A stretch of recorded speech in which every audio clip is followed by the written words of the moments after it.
It's another Stock King. They were really ready. Today we're gonna be talking about ticker symbol TLGT. That's Teligent, and I hope I'm saying that right. It's something like Teligent or something like that. But they basically a tropical pharmaceutical company that they plan to, where their specialty is generic prescription drug market. So that's what they're specializing in now. Uh, I just want to mention this, and then we're gonna get right into it. It was pretty hard to find almost any information or recent news, I should say, about this company, since they haven't really been putting out news since almost like 2018. Not well, I'm not gonna say that they haven't, but I just say it's a missing spot there. You'll see what I mean if anybody looking for it, but. Okay, of course, I'm not a financial advisor and all that good stuff there. We're probably going to tag a note there somewhere in this, but you know, this is entertainment purpose. I'm not a lawyer, none of that stuff. No crystal balls, no magic, no poof spells. Okay, we're going to talk to y'all. We got a lot of this first information that we got came from Yahoo Finance, and like I said, since we got give y'all super current information, we're going to do the best we can do. So we're going to talk to y'all about the top institutional holders, and this was reported as of March 30th, 2020.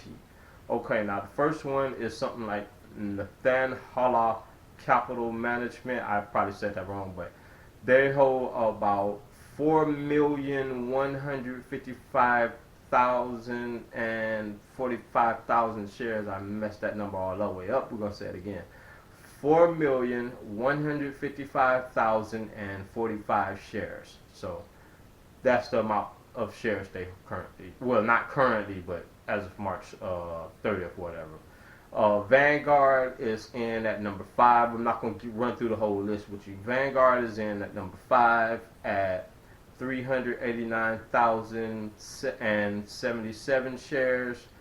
And coming in at number 7 is Northern Trust Corporation, which hold about 126,501. BlackRock, which is probably one of our more familiar companies. We know more about that company. We hear more about it. I even follow a couple of companies that they invest in. I invest in. So BlackRock's in at number 10, and back then in 2020 they held 200,068. I'm messing that up again. Sorry.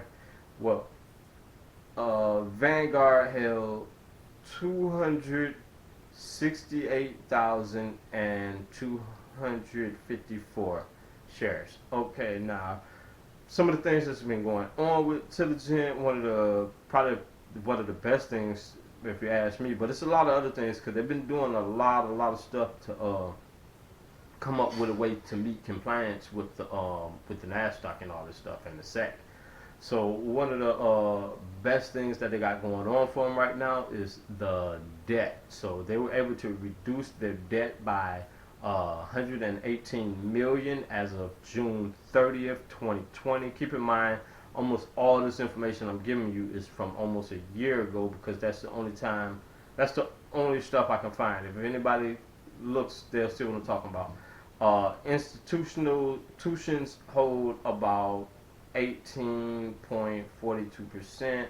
The top mutual holder at that time was Vanguard, which held about 254. So where do we go? So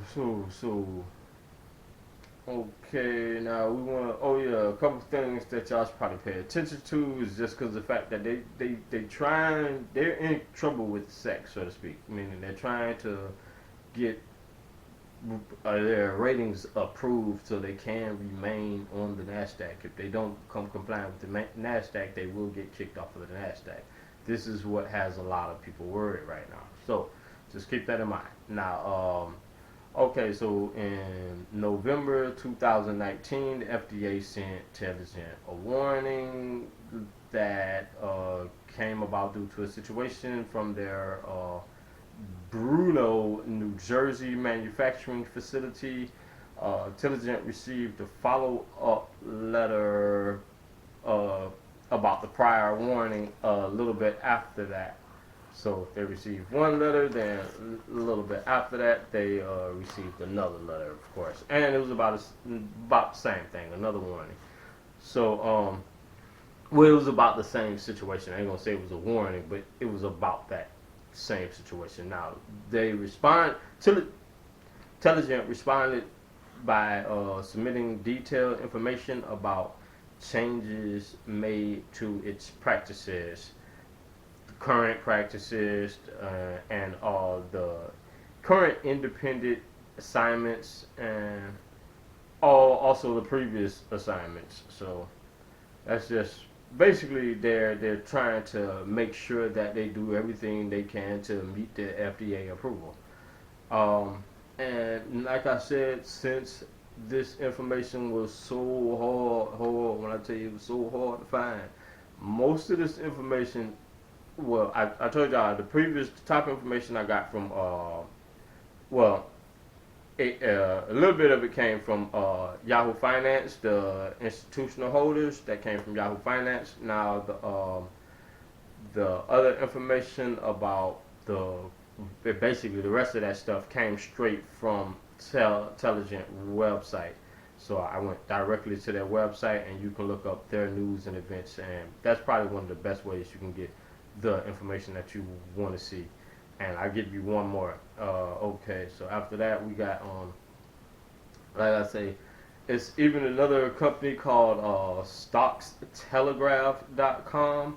They also agreed with me that that the news on this company is super hard to find. There's nobody doing any news on this company, so they also agree with me on that. And the crazy thing about this is they actually have a meeting that was scheduled for the 30th, which is actually today, but that depends on when y'all are watching this video or not. It's for June 30th, 2021.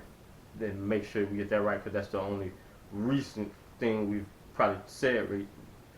But okay, so they're having that today, and well, it's already happened. So when I went there, I missed it. It came and went like that. As soon as I went, it was already gone. This meeting is over with. They will put it out in 24 hours. So if anybody wants to check that out, you can probably go to the sec.gov. I'm not even going to say probably, but you can go there. You will have to wait at least 24 hours from the time of that meeting.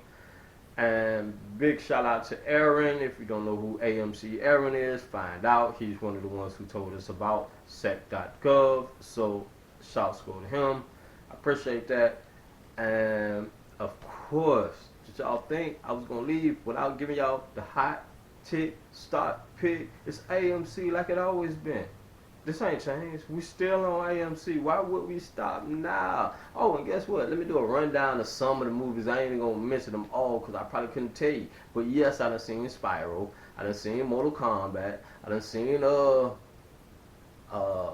We just watched another one, something about death or something. I don't even know. But they got another one coming that I want to go check out. Escape Room 2. I got to go see that. As soon as it come out, I'm going to see it. Black Widow, I'm going to see it. Fast and the Furious, I just went to see it. The day, probably when I really went the next day when it came out. I entered into some stuff to win some of the chairs and little fancy stuff like that. Whatever, you know. Hopefully that works out for me. Hey, if it don't, it don't. Hey, hopefully somebody else is winning and we steer to the moon anyway, you know? So, far as that go, let me give y'all a little slight kind of what made me throw a red flag out there about CTRM. I'm not trying to burn anybody's feelings or make y'all run away from it. I'm just telling y'all my opinion on how I feel. I felt once they did that reverse split, big red flag. I do not want to invest into a company that says they're worth $3 on paper, but in my head I know they're worth 30 cents. So anybody who sees something like that and they know what's going on, they're gonna, how they gonna feel buying into that company when it's worth more than what they know is truly to be valued at? That's just my thoughts on it. Like I said, I'm not trying to turn y'all away from it or nothing like that. It does have potential to run back up again, but I'll talk about that a little later. So I'm going to leave y'all with that right now, and we're going to end it off like that. Once again, this is Really Ready When we out.